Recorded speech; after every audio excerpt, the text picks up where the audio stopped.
Muy buenas amigos y bienvenidos a El Café del Sociólogo. Aquí tengo, que en este caso es té, el café para compartir con todos ustedes en el día de hoy, que se trata en el tema de hoy de los roles de supervivencia. La disposición cultural al apareamiento, dícese conquista amorosa, que se diría eufemísticamente, pero la mayor de las veces es apareamiento. Detrás luego hay eufemismos y tendencia a romantizar la cosa, pero en principio es una disposición cultural, eso sí, que eso no lo tienen los animales, pero esa disposición cultural no deja de ser para el apareamiento, y eso también es rol de supervivencia, porque lo que busca es la precisamente supervivencia de la especie, ¿verdad? Ahora pongamos ejemplos. El ejemplo de una chica no inmiscuida en modas, porque no les gustan las modas al estilo snobista, no es snob la chica, y no le interesan tampoco el mundo de las modas, de seguir tendencias, sino que está más interesada e inmiscuida en círculos literarios. ¿Qué tipo de rol de supervivencia hay aquí? Pues el rol de supervivencia de la chica sería que busca un hombre mayor que le ofrezca seguridad y no hacerse amorosamente de un inmaduro. Entonces, se cuida del hombre inmaduro porque el hombre inmaduro no le ofrece seguridad. Y entonces, para supervivencia, lo que busca es un hombre mayor que le ofrezca precisamente dicha seguridad. Hay otras tendencias al apareamiento que son demasiado forzadas. Empujan a un determinado apareamiento a las mujeres. Esto sucede en la mayoría de las veces. Pero también en la mujer interviene autoengaño. Es decir, cuando hay un apareamiento forzado, también implica que hay autoengaño de parte de la mujer o incluso del hombre.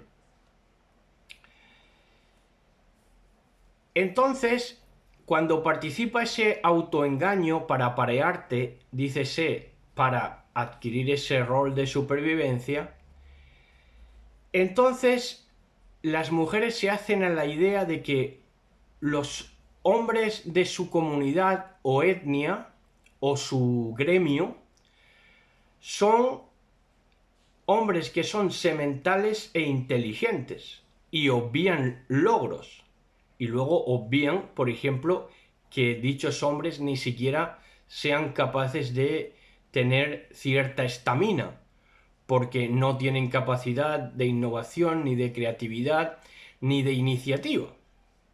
Pero aparte de eso, es que eso los hace precisamente menos atractivos a las mujeres, pero hay mujeres que son capaces de autoengañarse mucho y entonces se hacen a la idea de que los hombres dentro de sus gremios, etnias o comunidades son sementales, aunque sean sexualmente pasivos, e inteligentes y obvian logros, para hacerse la idea de que son inteligentes los de su comunidad, de su gremio, de su etnia.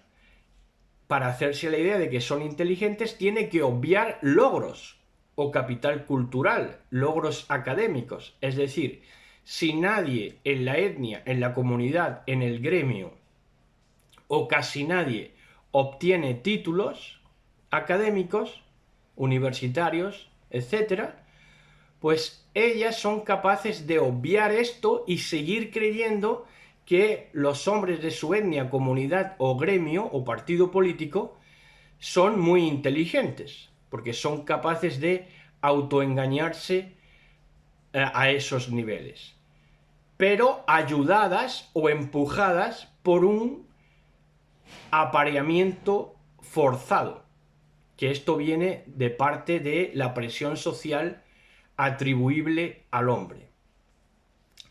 El caso extremo de ese autoengaño femenino que busca ese rol de supervivencia es el de las Indias cuando se conquistó América en la España colonial o colonizadora. Las Indias fue un caso extremo porque las indias, las nativas de América, se tuvieron que convencer, autoengañar, de que sus hombres precisamente seguían siendo sementales o inteligentes, aun cuando todo constataba de que los indios, los indígenas, eran hombres inferiores, que quedaban a merced del poder colonizador u opresor a todos los niveles, porque eran hombres inferiores en lo que es avance cultural, desarrollo económico, capacidad armamentística y dotes de comunicación incluso. Entonces, claro, fue un autoengaño terrible, terrible. Hasta el día de hoy, y esto se manifiesta en que al día de hoy ningún indígena, ningún descendiente claramente por sus facciones de los indígenas reconoce ser indígena, sino que se hace ilusiones de que es descendiente de españoles, porque, claro, reconoce el indigenismo como inferior a los colonizadores. Pero las mujeres fueron capaces de autoengañarse de esa manera para que los indígenas tuvieran la oportunidad de seguir apareándose con ellas, con lo cual fue todo un rol de supervivencia de la especie, ¿verdad? Por ejemplo, podemos mencionar también como rol de supervivencia el rol de hermana madre. La hermana, que muchas veces suele ser hermana mayor, y que tiene que hacer de madre porque la madre está en otras cosas, y le manda a la niña criar a los hermanos. Y entonces esto implica presión social o narcisismo de la madre. Para esa madre nunca va a ser suficiente la dedicación de la hermana, es decir, de la hija, a sus hermanos. Y también esto implica un autoengaño de la hija que se mete en esas lides, que se mete en obedecer a la madre, en ocupar el rol de madre que no le corresponde, porque al fin y al cabo lo que cree la hija es que le debe la vida a la madre, y entonces ocupa el rol de deber la vida. No es tanto adoptar el rol de madre siendo hermana, que eso es incorrecto, sino que aquí el rol más engañoso sería el rol de deber la vida. Cuando un hijo o una hija cree que le debe la vida al padre o a la madre, entonces ya las cosas se complican en extremo a lo largo de su vida. Luego también está el rol de supervivencia de payaso.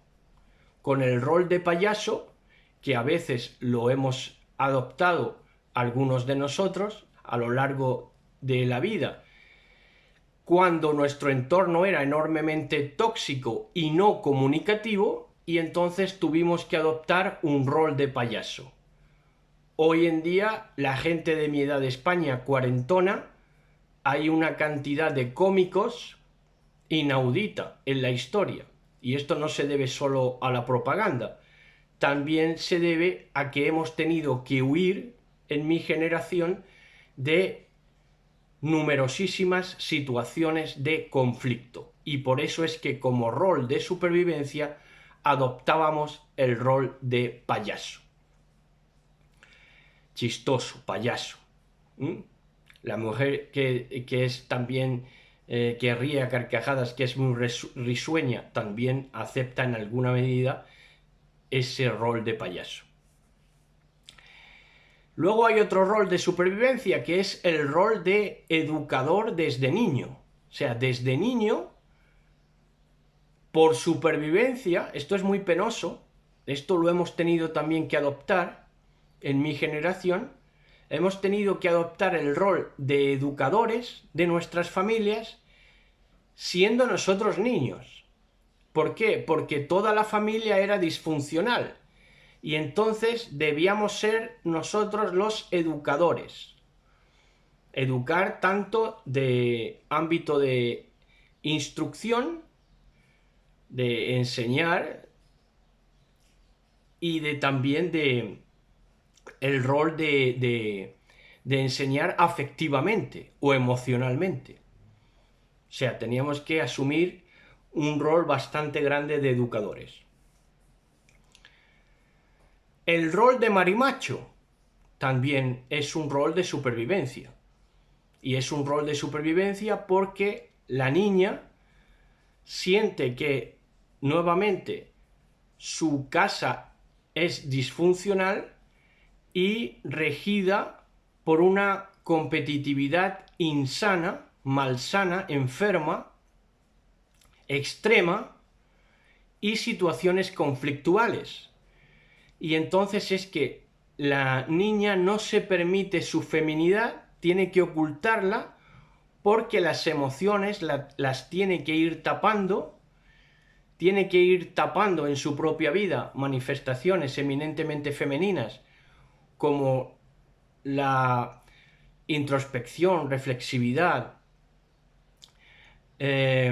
razonamiento intenso, tiene que ir ocultando esas dotes y activando el rol marimacho para competir de tú a tú con esos machos que la rodean, que son hostigadores, empezando por el padre, siguiendo por los hermanos y trasladándose muchas veces a la familia parental los primos o las primas, que también pueden ser adoptadas por ese rol marimacho.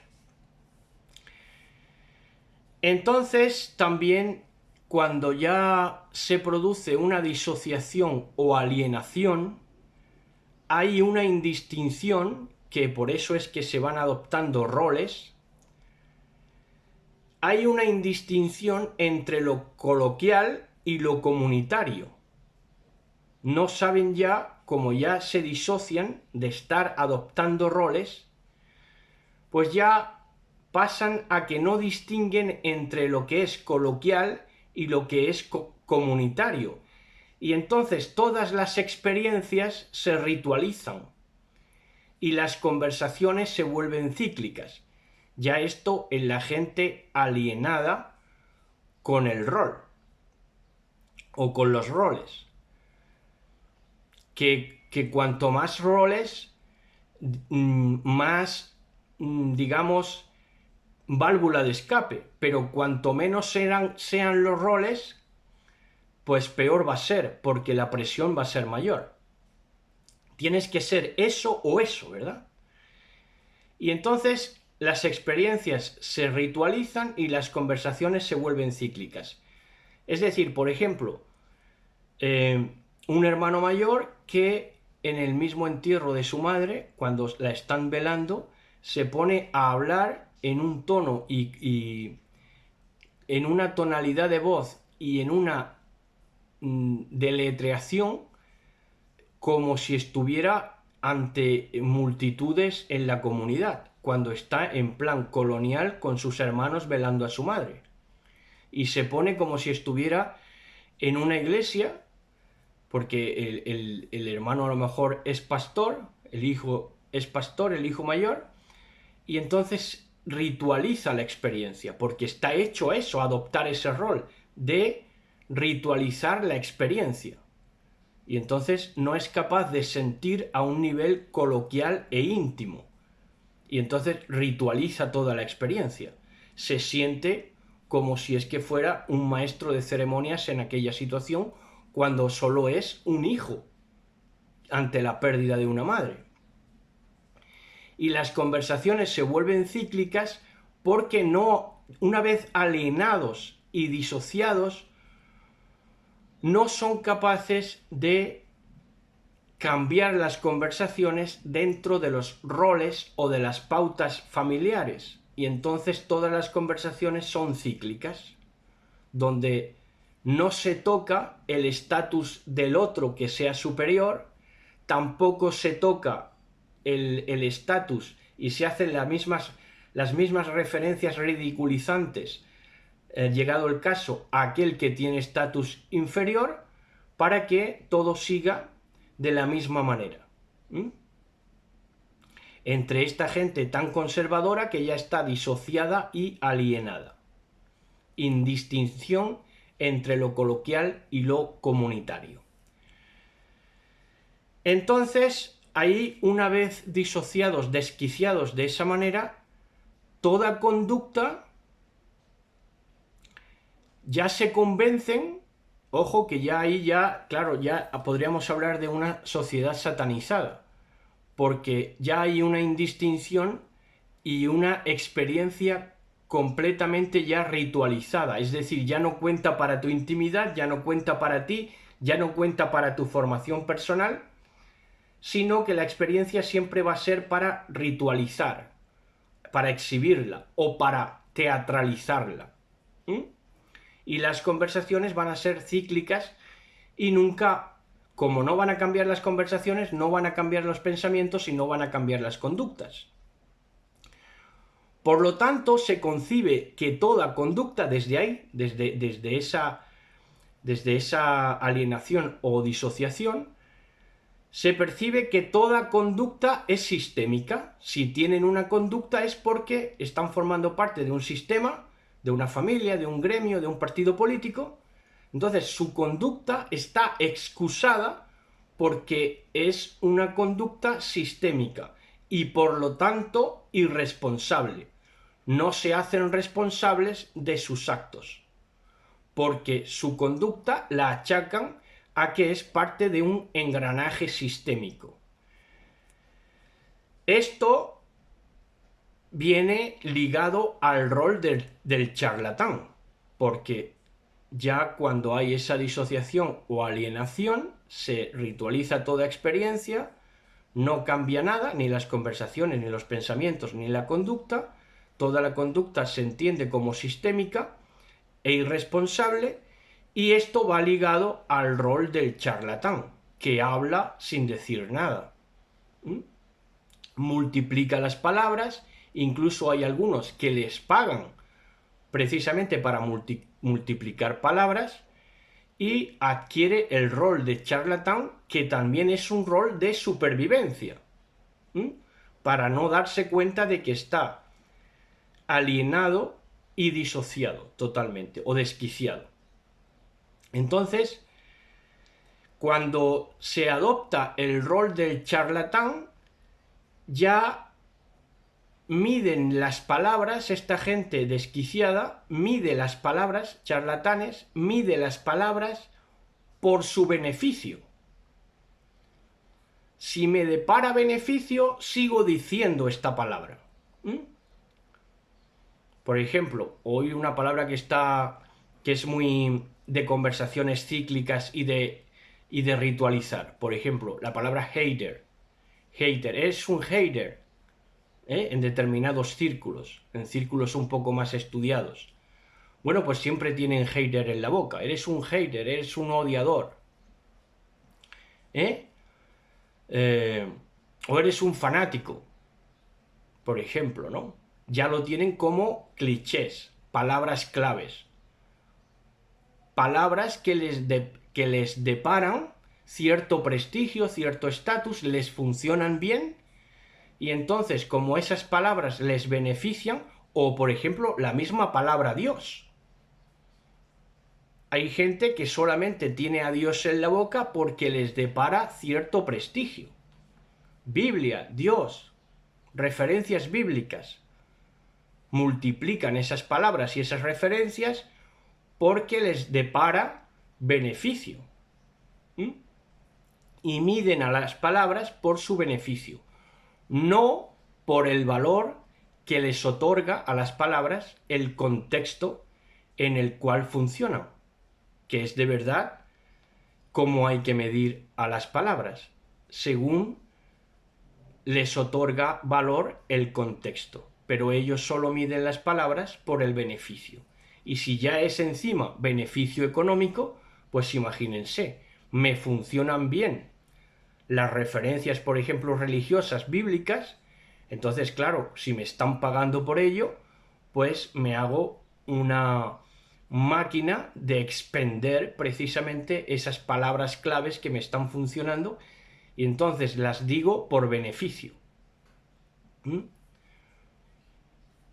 De ahí es que vienen, en verdad, las modas. Pero estamos hablando de que esta gente le da la vuelta y llega por el otro extremo al mismo punto. Por conservadoras, porque esta gente ya todas sus conversaciones se vuelven cíclicas. Como les funciona, ahí siguen ritualizando la experiencia con las mismas palabras, con las mismas conversaciones y muchas veces queriendo coincidir con las mismas personas para que nada cambie, ¿verdad? Pues todos estos son roles de supervivencia.